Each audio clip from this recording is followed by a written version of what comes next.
আজকে আমি প্রশ্ন করতে চাই, মোথাবাড়িতে 68টা হিন্দু দোকান ওয়াকফ অ্যামেন্ডমেন্ট বিলের বিরুদ্ধে ভাঙা এবং পোড়ানো হয়েছিল, তাদের কাছে ক্ষমা চাইবেন তো মমতা ব্যানার্জি? হরগোবিন্দ দাস, চন্দন দাস খুন হয়েছিল ওয়াকফ অ্যামেন্ডমেন্ট বিলের বিরুদ্ধে, মমতা ব্যানার্জি উস্কে ছিল, সেই জন্য তার ক্ষতিপূরণ আপনি দিতে পারবেন, ফিরিয়ে দিতে পারবেন?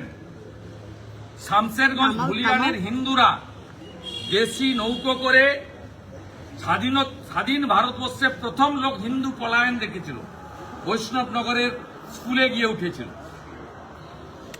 এত খেসারত দিতে হলো কেন? আর আপনি ওয়াকফ অ্যামেন্ডমেন্ট বিল, তার আইন মেনে নিয়েছেন, মানতে তো বাধ্য। বাবা সাহেব আম্বেদকরের সংবিধান শেষ কথা বলে, তাই লেখা আছে, for the people, by the people, of the people, not for the Mamata, by the Mamata, of the Mamata.